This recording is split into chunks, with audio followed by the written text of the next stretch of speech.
तुम्हाला माहिती आहे का? आपण आपल्या मुलांच्या हातात जो मोबाईल देतोय ना, तो केवळ एक फोन नाही आहे. ते एक डिजिटल ड्रग्स आहे. तुम्ही तुमच्या मुलाला शांत बसवण्यासाठी मोबाईल देता आणि तो शांत होतोही. पण त्या शांततेच्या बदल्यात तुम्ही त्याच्या मेंदूची वाढ, त्याच्या कल्पनाशक्ती आणि त्याचे भविष्य पणाला लावत आहात. जर तुमचं मूल जेवताना मोबाईल मागत असेल, झोपण्यापूर्वी त्याला स्क्रीन हवी असेल किंवा मोबाईल काढून घेतल्यावर ते चिडचिड करत असेल, तर सावधान. ही धोक्याची घंटा आहे. आजच्या या विशेष व्हिडिओमध्ये मी तुम्हाला अशा काही 5 स्टेप्स सांगणार आहे, ज्या वापरून तुम्ही तुमच्या मुलाला विनासायास मोबाईलपासून दूर करू शकता. हा व्हिडिओ शेवटपर्यंत नक्की पहा, कारण शेवटची टीप तुमचं आणि तुमच्या मुलाचं नातं कायमचं बदलून टाकेल. आता आजकाल पाहायला गेलो आपण तर प्रत्येक घरातली हीच वस्तुस्थिती आहे की आपली मुलं तासनतास यूट्यूब शॉर्ट्स किंवा गेम्समध्ये व्यस्त असतात. आणि त्याचे परिणाम काय होतात? तर डोळ्यांचे विकार, एकाग्रतेचा अभाव, बोलण्यास उशीर आणि स्वभावातली आक्रमकता.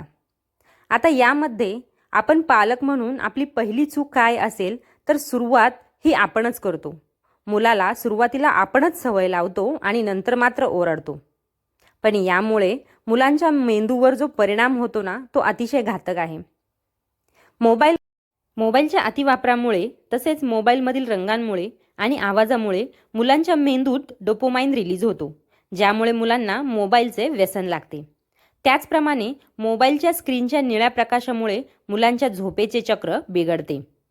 तसेच मूल प्रत्यक्ष लोकांशी बोलण्यापेक्षा पडद्याशी बोलण्यात जास्तच रमते. यावर सोल्युशन काय आहे?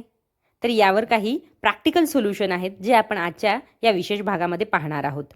सगळ्यात महत्त्वाचं आणि जे नेहमीच सांगण्यात येतं ते practical solution number 1, role model बना. जर तुम्ही स्वतः मुलांसमोर फोन वापरत असाल तर तेही तेच करणार. मुलांशी बोलताना फोन बाजूला ठेवा. स्टेप नंबर किंवा practical solution number 2, no gadget zone तयार करा. जेवणाचे टेबल आणि बेडवर मोबाईलला एंट्री बंद करा. स्टेप नंबर 3, पर्यायी छंद जोपासा. मुलाला मोबाईल नको म्हणण्यापेक्षा त्याला काय हवे ते द्या. त्याला आवडत असेल तर चित्रकला, वाचन, मैदानी खेळ, स्विमिंग किंवा घरातली छोटी मोठी कामे यात त्यांना गुंतवा. यात त्यांचा टाईम स्पेंड करायला लावा.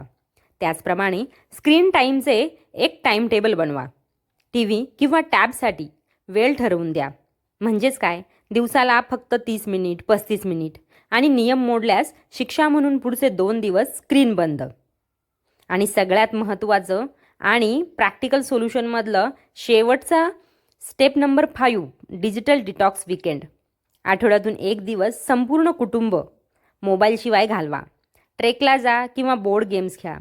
वयोगटानुसार मोबाईल पाहण्याच्याही काही टिप्स आहेत. म्हणजेच काय, तर 0 ते 2 वर्ष बालकांसाठी 0 स्क्रीन टाईम. आजकाल आपण पाहतो की अगदी 6 महिन्याच्या बेबीलासुद्धा, 6 महिन्याच्या बाळालासुद्धा खाताना मोबाईल दाखवला जातो. यानंतर 3 ते 5 वर्ष फक्त 30 मिनिटे आणि तेही पालकांच्या देखरेखीखाली. यापुढे 6 ते 18 वर्षपर्यंतचा मोबाईल कालावधी असतो 1 तास आणि तोही मर्यादित वापर आणि इंटरनेट सेफ्टीशिवाय. 18 वर्षापासून पुढे मात्र 2 तास, तोही कामापुरताच. मंडळी, मोबाईल हे एक साधन आहे. ते मुलांचे आयुष्य बनू देऊ नका.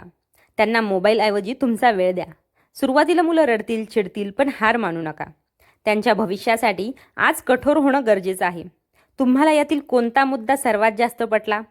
किंवा तुम्ही तुमच्या मुलासाठी काय प्रयत्न करत आहात? खाली कमेंटमध्ये नक्की सांगा. आणि हा व्हिडिओ प्रत्येक पालकापर्यंत पोहोचवण्यासाठी शेअर मात्र जरूर करा. आणि अशाच मार्गदर्शक व्हिडिओसाठी विद्या वाइब्स मराठी या आपल्या चॅनेलला सबस्क्राईब करायला विसरू नका.